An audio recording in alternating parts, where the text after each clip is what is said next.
Today on Shoryuken, we talk about Cyberbots Full Metal Madness. Let's get into it. Capcom is known for having a variety of titles, not just fighting games. They did Disney games, racers, side scrolling beat 'em ups, and RPGs. While all of those games and genres were awesome, the company really captured my attention and heart with their fighting games. Simply put, Capcom were the absolute kings of fighters when it came to fighters, especially when they burst onto the scene with Street Fighter 2. You wanted an excellent fighting game? Well, you wanted Capcom to do it. Street Fighter was such a huge success that the company kept re releasing them and stuck with it for so long. Even though Street Fighter was their bread and butter, the company did make other cool fighting games. They may not have got the attention like a Street Fighter, but still were pretty cool and nonetheless really wish they got some shine back then and today.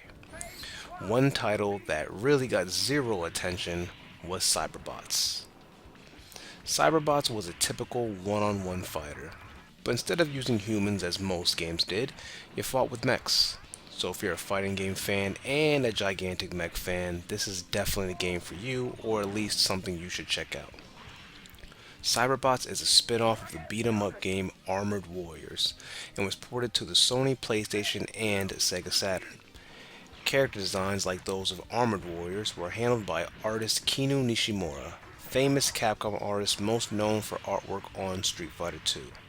The mech designs this time, however, were done by Sho Sakai, the man responsible for the modern look of Strider Hiryu. So with those two, you know the game art was going to be lively, lovely, and it certainly was. Cyberbots was also a very good fighter. Typical fighter from Capcom during the times. It came out in 1995 and had some innovative ideas for the time. The game was innovative due to its amount of selectable options, parts, and mecha, referred in-game as variant armor or VA for short, that permit the player to format their playstyle to their preference. Similar to the Armored Core series, different legs, which affect movement abilities, arms, which affect reach and melee capabilities, and weapons can be mixed and matched between the selectable robots available to the player. You would select the player, or in this case, the pilot, and then select what mech you want. Whatever pilot you chose would affect the story for the game. And like mentioned earlier, it's a typical 2D Capcom fighting game, so imagine Street Fighter 2 meets giant mechs, and there you have it. The combat system was pretty easy and slick to use. You can do combos and special moves, and you had a super gauge you could build up at the bottom.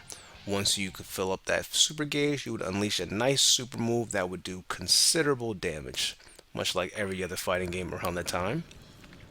Cyberbots also features fully voiced character acting during cutscenes, which was rare for a video game from the early 90s. This was only present in the Japanese console ports. The story is actually pretty simple and generic, as you would expect of most fighting games. Near the end of the 21st century, Earth begins to become overpopulated, leading to many people living in man made space colonies. The primary army of Earth, Earth Force, has been conducting experiments, and their work, along with the actions of the playable characters, will determine the future of the Earth. That's it. Simple. All I could pretty much find for the story of the game, no secret paths, no hidden agendas, plain cut and dry. Which, as I said before, was pretty common for most fighting games at that time. The game has 6 playable characters, with 3 console exclusive characters on top of that. Now you're probably thinking, well, that ain't much, and to an extent I would definitely agree, but you do have to remember the customization, and the customization you can do with each mech. You can design each mech to play how you want and to your strengths, making each experience truly different from one another. This is also the game where we see Jin Saotome, the main character, appear. This is the same Jin that appears in the Versus series Marvel vs. Capcom and Marvel vs. Capcom 2. Jin also appears in absolutely one of my all-time fave Capcom games, and just games period, the underappreciated Techromancer. Though I loved Rival Schools, Techromancer is right up there for me as probably my favorite Capcom fighter. I remember playing Cyberbots and initially saying to the game, but then coming to love it as time moved on. At first I wasn't really impressed because it wasn't Street Fighter. And on top of that, I felt the mechs didn't really have many moves, and the game also could be pretty challenging at times. I purchased this game on the Sega Saturn and even got the limited edition. Of course, this game did not come overseas, so I had to purchase the Japanese version. I'm so glad I purchased this game at the time because who knows what the price would be now. As we all know, Saturn games are very rare and the prices tend to go crazy sky high, especially if you're trying to purchase an English version. So getting this for 40 bucks when I did seemed like a steal. Now, the game isn't going to blow you away, but it's solid and credible. It's a great 2D fighter with great customization and sprites, and I just love how the mechs look and animate. It was, or I should say, has that typical Capcom charm when you play, and it sounds awesome. Also, while you're fighting, the stages can be affected and changed. You'll be in the middle of the city downtown, and you'll slowly notice that the building behind you begins to crumble as the fight moves on. The pixel work in this game is great, and even static backgrounds have a lot going on. The music is also awesome, with electronic tracks to hard rock. It was composed by Anichi Takapon alongside Akari Kaida, Masato Kuda, and Naoki Iwami. I'm pretty positive I messed up some of those names, but I tried my best. Takapon had previously done the Vampire the Night Warriors soundtrack, and will later put together tunes for X-Men Children of the Atom, Marvel Superheroes, and Street Fighter 03, among others. So pretty well, well company. The sound effects are great, with cool sci-fi sounds for the attacks and crunchy blows and explosions. Now, Cyberbots does play slower than your typical Capcom fighter though, so if you like extremely fast-paced action, this might not be the game for you. Now, I know Street Fighter is amazing, and trust me, I definitely do love it, but I felt games like this and Darkstalkers definitely got overshadowed due to Street Fighter. I mean, Street Fighter was great, but Capcom also produced other great games, other great fighting games, and Cyberbots is no exception.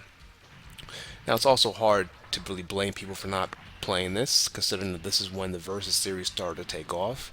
I remember seeing games like X-Men Children of the Atoms in the arcades and just being completely blown away. But still, Cyberbots is no slouch itself. It's got vibrant colors, nice action, great sprites, heart-pumping music. It's definitely a cool game. Now, if you do want to play this game close to the arcade, which we all know everyone wanted to at the time, you do want to get the Sega Saturn version. The Sony PlayStation version is good, very decent port, very credible, and for the most part, is the essence of the arcade. But they did take out some frames of animation, the gameplay is a little slower, and the loading times are definitely longer.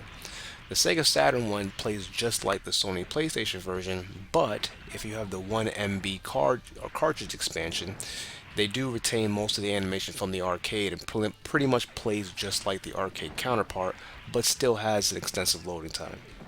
So as I said earlier, that's the version I got. I do have the PlayStation one, but it's only digital, and I'm pretty satisfied with the Sega Saturn version. All in all, Cyberbots is an excellent game, one that you should definitely check out if you are a fan of fighting games, and a fan especially Capcom 2D fighting games from that era, the 90s.